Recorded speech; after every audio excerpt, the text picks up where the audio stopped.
Good afternoon. Sard went us through what was done in IT. I'm going to explain and walk you through what we did in terms of fiber rollout and in terms of operation transformation program. What did we do? What were the results? And what can we look forward? Our fiber rollout is definitely a benchmark among telcos.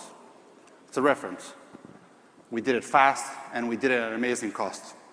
As my CEO pointed out, the cost per homes passed is under 200 euros, which is very, very good. There are three main reasons for this. When we started rolling out, we already had a broad network of ducts, which allowed us to roll out without almost any civil works. This was important for speed reasons, and naturally it was less expensive. The labor in Portugal is cheaper than most countries in Europe. I said that, it's also important to point out that it's highly qualified, and this was important so that we could build the network fast and do it well the first time. Third, the areas where we concentrated our fiber rollout are very urban, very dense areas. This in Portugal means that it's basically buildings, MDU, multi-dwelling units, and it's cheaper to build in multi-dwelling units than in villas. Why is our rollout different? Why is it unique?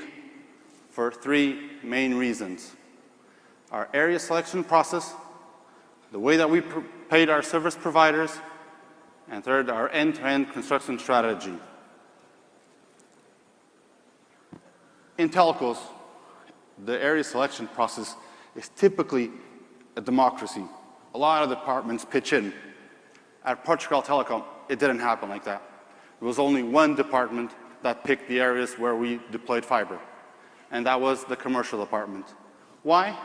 Because they are responsible for the penetration rate. In life, we tend to believe that it's easier to pay for what you want. And we wanted to build a network fast so we can install customers fast. Traditional models to paying service providers is based on numbers of meters of cable, labor hours, equipment install, and that's not what we wanted. We wanted homes passed ready to install customers, and that's how we paid our service providers, per homes passed. Our end-to-end construction strategy means that from the central exchange to the building, and in the building, the vertical, everything is done. Everything is done. The only thing that I have to do in the moment when I'm installing customer is put in the cable into the customer's premises. That's the only thing that has to be done. If today I deliver a new area to the commercial team, they will start selling today, surely, and we can start installing tomorrow. No problem, no questions asked. It's happened naturally. When you look at our mean time to install customers, we are 30% better than industry. Why is it important to take less time to install customers? Because if I install a customer today, or if I install the same customer next week, the costs for PT are going to be exactly the same. But if I install it today, I'm going to start billing him today. And if I install him next week, I'm only going to start billing him next week. And we want to start billing him fast so we can start receiving money. If you compare IPTV over DSL or IPTV over fiber, there's only one conclusion. Fiber is better. We have 16% less calls, technical calls, and less 40% truck rolls in the field. Note that for the price of one truck roll, the price of one truck roll is the same as 10 calls answered at the call center. So the big bucks end up being at the truck rolls. What is the big difference between both? With fiber, I'm able to resolve more of the customer's problems at the call center. Why? Because there's less problems at the network. Most of the problems are at the customer's premises, configurations, Wi-Fi's, and stuff like that that we can easily resolve in the call center. So fiber is definitely the way to go. How did we transform our operations? We believe We know that to deliver excellent service, it's only possible to do it through IT. That's the only way to do it fast, and that's the only way to reduce human error. There's no other way around it. At the field force level, a year and a half ago, we swapped our workforce management tool. We installed Click. And we provided every technician with a ruggedized PDA. Today, this allows me to do automatic dispatching, online jeopardy management, and have a very tight control of operations. What does this mean in the real world? If I'm having a call now with the customer at the call center, and for some reasons we have to dispatch a technician, all the work order is done at the call center, and it's sent immediately to the technician's PDA. It takes 2 seconds. I'll say it again. It takes 2 seconds from the call center to the PDA. And something that came with this new tool is technician arriving on time. This is very important for us. 2010, we were around 79%. Now we are at 96%. Looking at the call center, we invested heavily in screening tools. Why? Because if the customer has to phone us, we want him to phone us only once, and we want that problem to be resolved at the call center level. If you note in the graph under, you'll see that our redo rate came down from 27% to 18%, which is very good. Planning is critical for operations.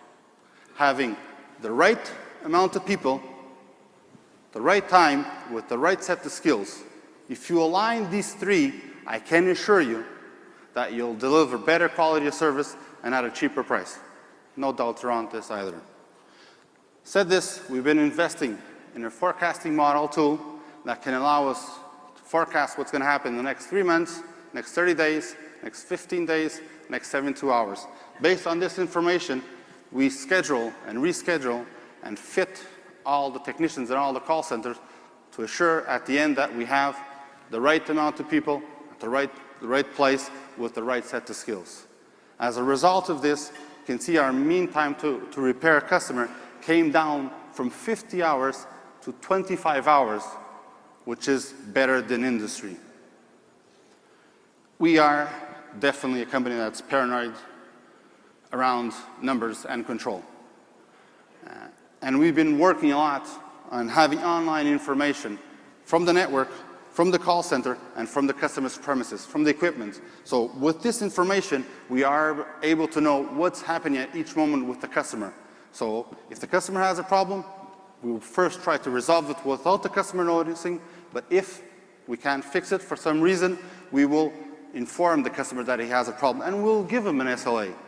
This will naturally reduce calls from the call center. The customer already knows that we already know that he has a problem, and we already gave him an SLA, so he won't phone us. And typically, from studies that we received, customers get impressed with these proactive measures. In operations, there can be no limit to ambitions when it comes to productivity. Just that's how the world works. We jumped our productivity from 2007 to 2012, 41%. Naturally, our workforce management tool gave a big help here, but technology is also important. When you look at technicians that do DSL and technicians that do fiber, the fiber guys are 15% more productive. Something else I would like to point out is our average installation time at the customer's premises. And probably contrary to popular belief, we take less time to install a fiber customer than we take to install a DSL customer. We take less 18 minutes on average. Why? Because we have an RF in the fiber.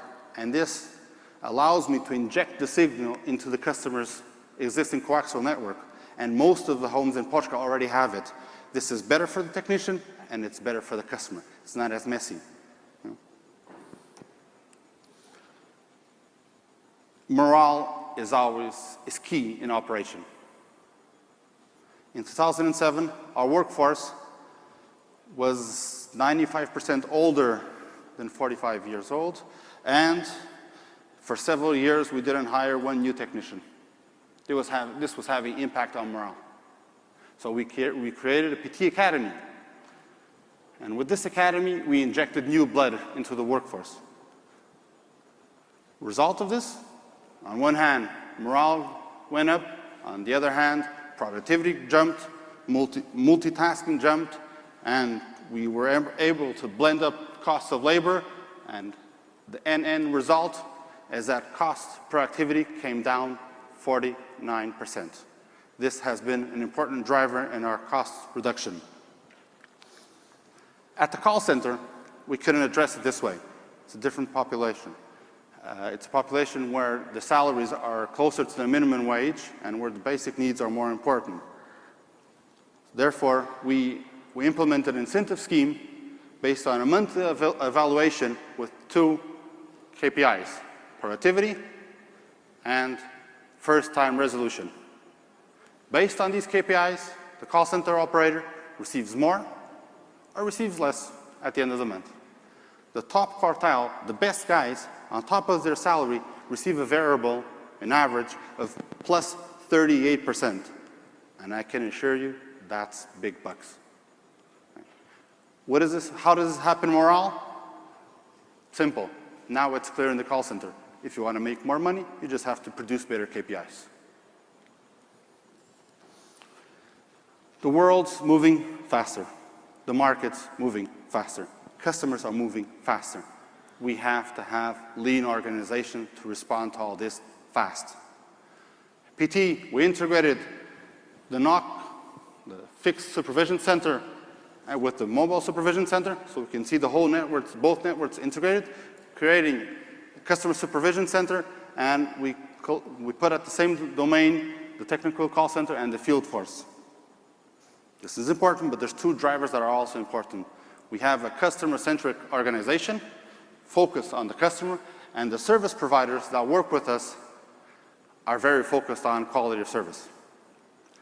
Why? We have very aggressive penalty schemes, a very aggressive warranty to all the jobs that are done. They have to give a warranty, and we have a KOS model that basically, if they deliver, they'll increase their margin. If they don't, they'll destroy it. And just to wrap it up, I'd like to point out three KPIs, fixed and mobile figures together. Number of calls coming down 20% when you compare 2010 with 2012, and that's 4 million calls. For us, it's big figures. First-time resolution is up 4 points, very good. And monthly truck rolls per RGU are down 27%. We've been running through a path where we've improved speed, and we've been improving doing it well first time. The path now in front of us is being more efficient. We believe that we can still improve efficiency all through our organization. Now, to put all these projects into euros, I'm going to pass the word to Nuno Vieira, who's going to show you through that. Thank you.